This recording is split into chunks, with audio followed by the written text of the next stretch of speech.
Starfall Academy, the Outcast. The year is 2482. Richard, a 22-year-old human, stood on the boarding platform of the Starfall Interstellar Military Academy, his pack heavy on his shoulders and his heart a hollow drum against his ribs. The air was thin, recycled, and carried the metallic tang of an asteroid hewn into a fortress. It was a place of legends, a bastion of galactic military might, and for the first time in its long, storied history, it had accepted a human. His presence was a raw nerve. Cadets, a kaleidoscope of alien forms and colors, paused in their conversations to stare. He saw the Grath, their 6 limbs and plated skin a testament to raw strength, their gazes a mix of open disdain and simmering aggression. The crystalline Vex, their silicon bodies shimmering with internal light, regarded him with cold, analytical curiosity, as if he were an amusing biological anomaly. And the Aethel, graceful and aloof with their slender frames and pointed ears, averted their eyes as if his very existence was a form of impropriety. Richard was a relic of a forgotten war. Humanity's near extinction at the hands of the Xylosian Empire was a footnote in most galactic histories, a brief, unfortunate conflict that ended with a species humbled and scattered. His presence here was a constant, inconvenient reminder of that weakness. The Academy itself was a marvel. Its grand halls, carved from the asteroid's core, bore the elegant, sweeping curves of Aethelian design, contrasted with the stark, angular logic of the Vex.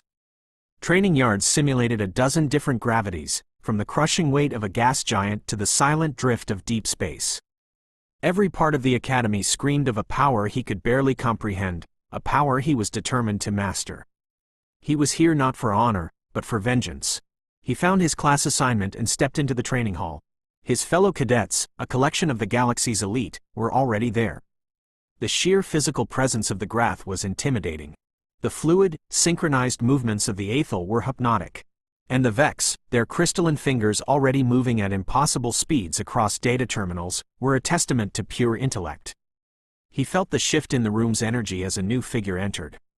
Commander Varak, a hulking Grath with battle scars etched into his chitinous plating, strode to the front of the room. His gaze swept over the cadets, stopping on Richard with a look of undisguised contempt. Varak was infamous for his brutal training methods and a particular, visceral hatred for humans. Richard knew the commander from the corrupted data logs he'd smuggled with him, the ones that showed a Grath command ship leading the assault on his colony. He had dedicated his life to this moment, to this man. Varak addressed the class, his voice a low growl. "I will not waste time on a species built for weakness," he said, his words directed squarely at Richard. "In my academy, strength and logic are all that matter. Now, the gauntlet begins." A cold sweat slicked Richard's palms. He could feel the eyes of every cadet on him, waiting for him to fail, to prove them all right. He was alone, but he was not entirely alone. As the class dispersed to prepare for the first trial, a soft, melodic voice spoke from behind him. "You will tear your muscles if you do not stretch first.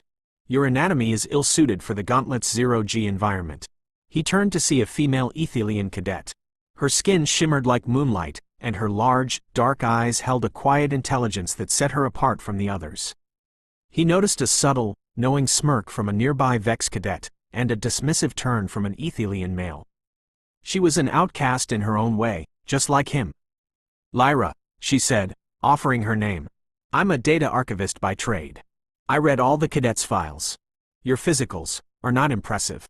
Richard managed a grim smile. "I'm sure the data is accurate." Lyra's expression softened. "But the data does not account for a certain tenacity. It's an illogical variable." Her words were an unexpected kindness in this hostile place. He felt a flicker of hope, a small spark of connection. He was an outcast, she was an outcast, and together, they might just survive. Meanwhile, Commander Varak watched Richard from a distance, a cold fury coiling in his gut. The human was a pest, an affront to the Grath way of life. Varak's contempt wasn't just a matter of prejudice, it was rooted in a memory that still haunted him. Flashback, the end of honor.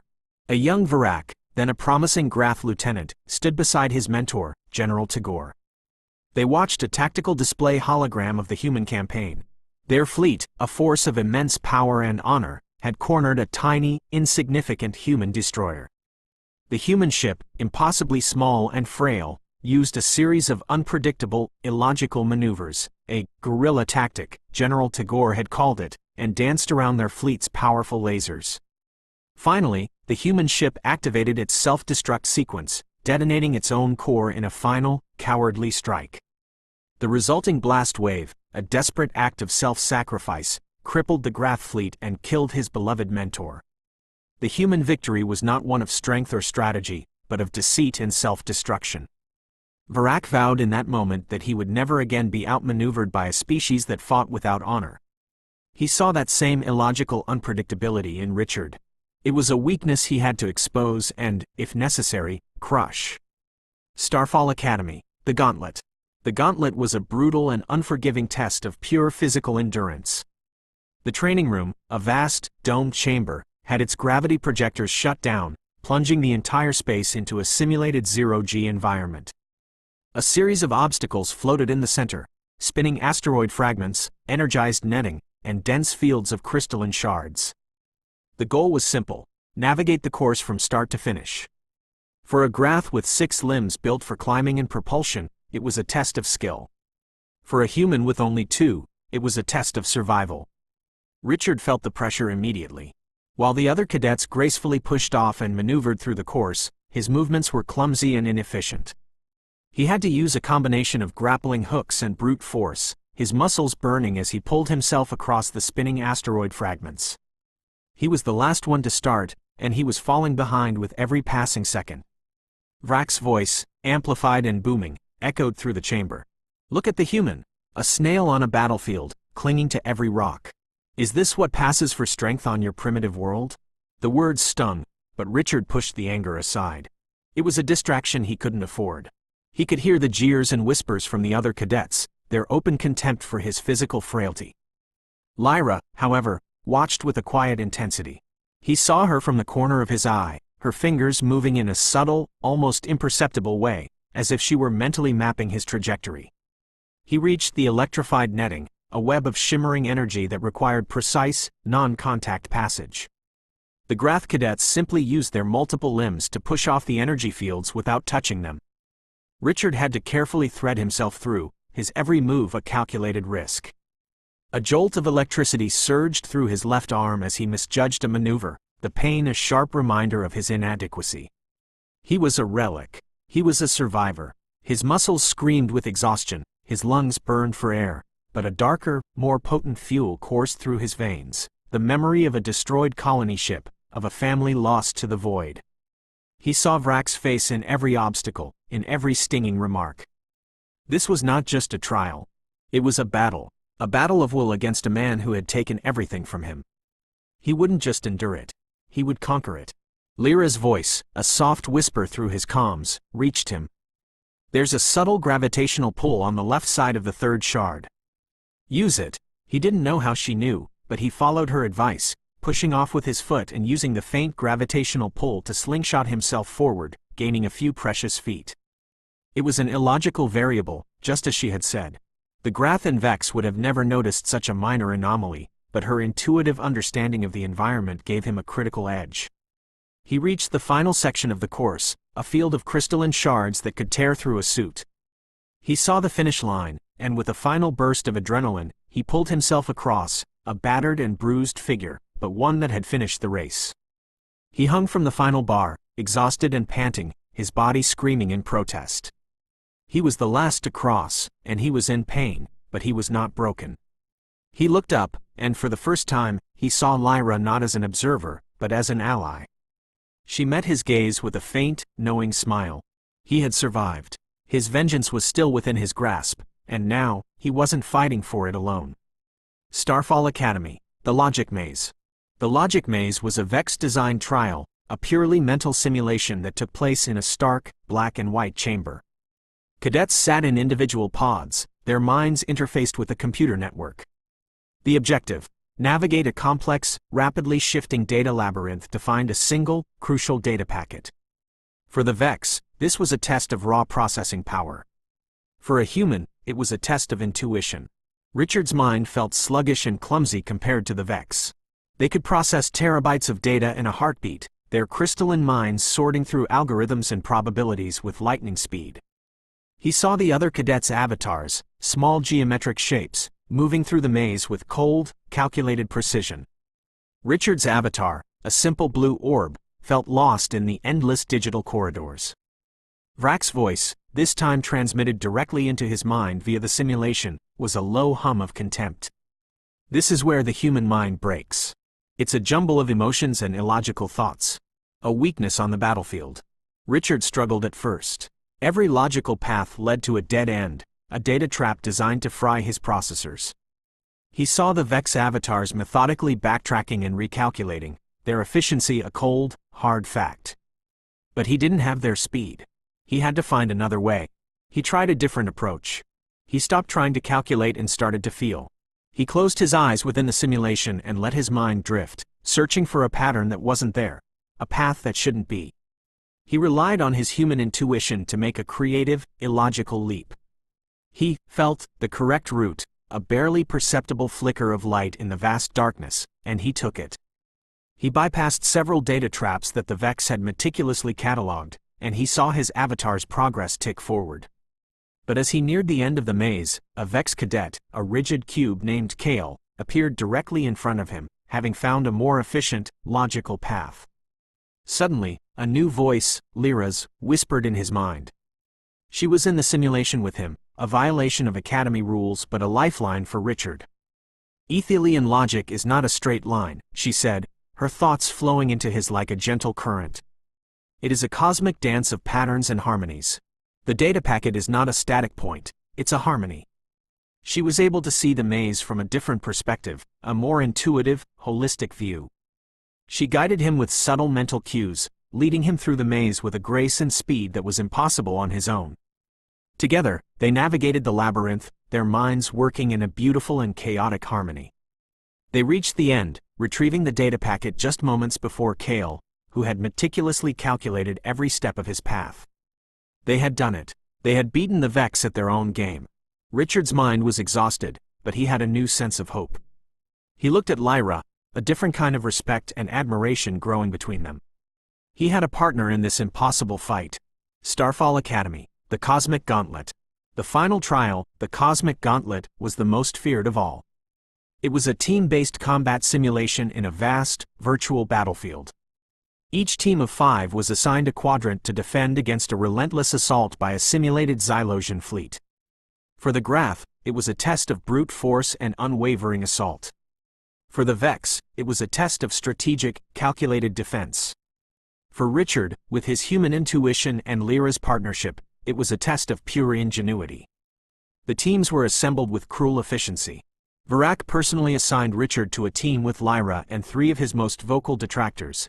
2 hulking Grath cadets who sneered at his physical frailty and a Vex who dismissed him as an emotional liability. The team was a recipe for disaster. The simulation began. From the command chair, Vrak watched Richard's team, a smirk on his face. He had assigned them the weakest sector, a patch of space with a field of unpredictable solar flares and a dense asteroid belt. It was a death trap, a final, public humiliation for the human. Richard's team was immediately overwhelmed. Their Grath teammates, used to direct confrontation, charged headlong into the fray, and were quickly flanked. Their Vex teammate, unable to calculate the unpredictable path of the solar flares, was unable to deploy his drone fleet effectively.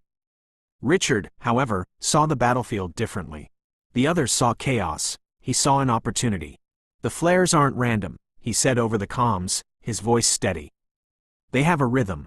An illogical observation, human, the Vex cadet hissed back. There is no pattern. But Lyra knew better. Her voice, calm and clear, came through Richard's comms. He's right. The solar flare pulses match a harmonic frequency. Aethelian harmonics are difficult for others to see. He's seeing the beat of the cosmos. Using Lyra's guidance, Richard began to orchestrate their defense. He ordered the Grath to retreat behind the asteroids, using the physical obstacles as cover. He then had the Vex deploy his drones just as a solar flare was about to pass, using its energy to supercharge the drone's weapons. Now, Richard shouted. The drones fired, their blasts 10 times more powerful than normal, and they took out a massive Xylosian dreadnought with a single shot. The Grath cadets, watching in awe, followed Richard's orders without question, a newfound respect dawning in their eyes. Virac, watching from his command chair, couldn't believe what he was seeing. Richard was turning a massacre into a victory using the very chaos that Virac had intended to be his downfall. Richard was fighting, not with honor or with logic, but with an unpredictable creativity that infuriated Virac to his core. Flashback: the unhonorable victory. Years ago, after the humiliating defeat of his team, Virac had returned to his home planet, disgraced. His mentor, General Tagore's, legacy was tarnished. Virac saw his superiors for what they truly were: cold, logical calculators who valued the honorable code of the Grath above victory, above even the lives of their own soldiers. He had been left to die for their pride. He vowed he would never again be betrayed by a system that valued dogma over survival. He had to be stronger, crueler, and more pragmatic than anyone. He rose through the ranks, not through honor, but through a calculated ruthlessness, taking every available opportunity to seize power, even if it meant sacrificing others. His hatred of humanity, and their illogical ways, was a mask for his deeper, more bitter contempt for his own people's rigid codes that had betrayed him. Richard, the human, was an unsettling echo of that past. He was an illogical variable who was winning with his heart, not his head, just as Virac had been forced to do to survive. It was an affront to everything he had become. As the simulation ended, Richard's team stood victorious. The entire class was silent, their disbelief palpable. He looked at Lyra, a wide smile on his face. They had done it. They had won. The cosmic gauntlet, the most feared trial of all, had been conquered not by strength or logic, but by two outcasts working together. The road to vengeance was still long, but for the first time, Richard felt that it was possible. Starfall Academy. The aftermath. The victory was bittersweet. Richard's new status as an academy anomaly wasn't marked by cheers, but by a quiet, grudging acceptance. The Grath cadets, who had been on his team, now offered him curt nods in the hallways. The Vex cadet, Kale, approached him in the mess hall, his crystalline features unreadable. "Your methods are inefficient," he said, his voice a series of precise tones. "But they are, I concede, effective." It was the closest thing to a compliment Richard had ever received from a Vex. Richard and Lyra found solace in the rare moments alone. They sought out the quiet, secluded alcoves of the Academy's grand library, a space filled with floating data scrolls and ancient-looking texts. It was here, surrounded by the silent weight of knowledge, that they could truly talk. "You knew," Richard said one evening, looking at her with a mix of awe and gratitude.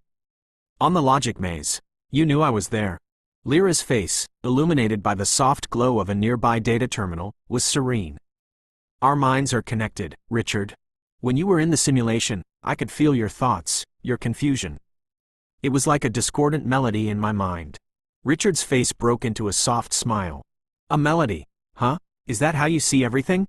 "Aethelian perception is not so different from that of a human artist," she explained. "We perceive the cosmos as a symphony of vibrations. We can see the rhythms in star clusters and the harmonics of a collapsing nebula. The solar flares in the simulation, they sang a song. You just had to listen." She touched his hand, her slender fingers cool against his. "Your mind, Richard, is not a logical machine. It is a storm of emotion, a chaotic dance of defiance and hope.